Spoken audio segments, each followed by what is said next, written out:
ကျွန်တော်ဖေကကျွန်တော်ရဲ့ဂျင်နေရာကိုပါဖျက်ဆီးလိုက်ကြတဲ့ကကျွန်တော်မှာကြန့်ရှိနေတဲ့နောက်ဆုံးမျှော်လင့်ချက်ကိုပါနင်းချေပြစ်လိုက်တယ်လို့ပါပဲပြီးတော့အဲ့ဒီနေရဲလိုပူပြင်းတဲ့နေမင်းကြီးကလည်းပူပြင်းတဲ့တံပူခဲကြီးကြလာတယ်လို့မျိုးအပူရှိန်တွေပြင်းထန်နေပါတယ်လာမဲလာတွေမှာမိုးရွာဖို့ဆိုတာလုံးဝမဖြစ်နိုင်တဲ့ကိစ္စပါကျွန်တော်သူငယ်ချင်းတွေကကျွန်တော်ကိုနောက်တစ်ကြိမ်ထပ်စူးစမ်းကြည့်ဖို့အားပေးကြပါတယ်ဒါပေမဲ့ကျွန်တော်ရှိုးဝက်တဲ့ခွဲခန်းကိုပြန်သွားတဲ့အချိန်မှာတော့အားလုံးကမြောက်ပိုင်းကိုသွားဖို့အတွက်အထုပ်ပိုးတွေပြင်နေကြပါပြီကျွန်တော်ခင်ဗျားတို့ရဲ့အကူအညီလိုအပ်တယ်တကယ်လို့ကျွန်တော်တို့ဒီမှာပဲဆက်နေရင်တေးလိမ့်မယ်မဟုတ်ဘူးတခြားဆက်ပြီးတစီကိုထက်ရှာပြီးလေအိတ်ကိုတိဆောက်ကြရအောင်မင်းယူနေတာလားဆက်ပြီးကဘယ်ကနေရမှာလဲပြီးတော့တကယ်လို့မြောက်ပိုင်းမှာလဲစားစရာမရှိရင်ခင်ဗျားတို့တေးကြလိမ့်မယ်မင်းပါလို့ဆက်ပြီးကိုမယူတာလဲမင်းပါလို့အဲ့ဒါကိုမခိုးတာလဲအဲ့ဒီနောက်မှာတော့ကျွန်တော်တတိမွေးပြီးကျွန်တော်သူငယ်ချင်းတွေကိုအဖေရှိကိုခေါ်သွားခဲ့ပါတယ်တကယ်ကိုခေါင်းမာတဲ့အဲ့ဒီလူကြီးကိုနားဝင်အောင်ပြောဖို့စူးစမ်းခဲ့ပေမဲ့သူကဆက်ပြီးကိုဖြုတ်ပစ်ချင်တယ်ဆိုတဲ့စကားကိုကြားတာနဲ့တင်သူ့ရင်ထဲမှာအောင်းထားတဲ့ဒေါသတွေအလုံးရုတ်တရက်ပောက်ကွဲထွက်လာပါတော့တယ်ငါအိမ်ထဲကနေအခုချက်ချင်းထွက်သွားကြစမ်းသူကရေယူလာပေးနိုင်တယ်လို့ခင်ဗျားပြောနေတာလားကျွန်တော်တစ်နှစ်ပတ်လုံးအတွက်ရေယူလာပေးနိုင်ပါတယ်အခုမင်းကယောက်ျားဖြစ်နေပြီပေါ့ငါနဲ့တိုက်မလားလို့လေ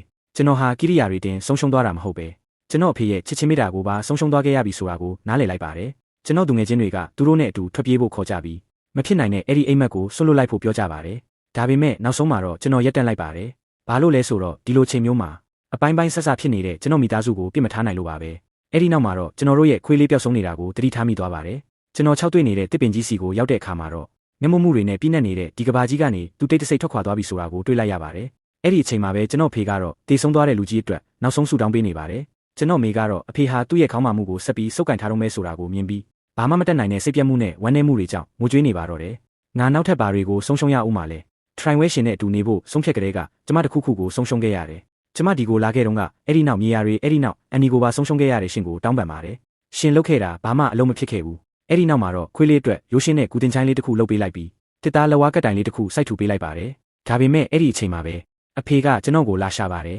တခါတလေကြာရင်အဲ့ဓာတွေကအိမ်မက်တွေပဲတခါတလေကြာရင်အဲ့ဓာတွေကမူတာဝါဒတွေပဲဒါဟာအိမ်မက်မဟုတ်ဘူးအဖေကျွန်တော်အိမ်မက်နေတာမဟုတ်ဘူးဒါကြောင့်ပဲသူတည်းရဲ့အချိန်မှာမြေယာတွေကိုကျွန်တော်ကိုမပေးခဲ့တာသူကျွန်တော်ကိုတခါမှမယုံကြည်ခဲ့ဘူးရေပါခင်များပြီးတော့လေကနေအလုပ်ဖြစ်နိုင်ပါတယ်တကယ်လို့အဖေသာကျွန်တော်ကိုကူညီမယ်ဆိုရင်ပေါ့ဒီတစ်ချိန်မှာတော့အဖေဟာကျွန်တော်ကိုယုံကြည်ဖို့ဆုံးဖြတ်လိုက်ပါတယ်အဲ့ဒီဆက်ပြီးကိုတိုင်ဖြုတ်ပေးခဲ့တာလဲအဖေကိုတိုင်ပါပဲအဲ့ဒီနောက်မှာတော့ရွာထဲမှာကြန့်ရှိနေတဲ့နောက်ဆုံးယောက်ျားတွေကိုစုယုံခဲ့ကြပါတယ်သူတို့အားလုံးစုပေါင်းပြီးလေရဟရဲ့အဆောက်အုံကိုတိစောက်ဖို့အတွက်တစ်သားတွေကိုဖျက်တောက်ကြပါတယ်အဲ့ဒီနောက်မှာတော့ဆက်ရနေရကိုတက်ဆင်ဖို့အတွက်ကျွန်တော်ပေါ်ဆုံးထိတက်သွားခဲ့ပါတယ်ကျွန်တော်နားထဲမှာလေတွေကတဝေါဝေါနဲ့တိုက်ခတ်နေတဲ့အချိန်မှာလူတိုင်းကအဲ့ဒီတန်နိုတန်ဆအဟောင်းပုံကြီးကိုစိုက်ကြည့်နေကြပါတယ်အဲ့ဒီအချိန်မှာအချိန်တွေတောင်ရက်တန့်သွားသလိုပါပဲတရွာလုံးကအဲ့ဒီအမွေအမှုရောက်ရှိလာမှာကိုစောင့်မျှော်နေကြပါတယ်လေကပိုပြီးပြင်းထန်စွာတိုက်ခတ်လာတဲ့အချိန်မှာတော့ဂျင်နေရာကနေတူဝီဝီနဲ့အတန်တွေစတင်ထွက်ပေါ်လာပါတော့တယ်မရက်မနာတည်ငြိမ်စွာနဲ့အတန်တွေထွက်လာတဲ့အဲ့ဒီအချိန်မှာတော့ကျွန်တော်ဟာလေကိုတောင်စိုးမိုးနိုင်သွားပြီလို့ခံစားလိုက်ရပါတော့တယ်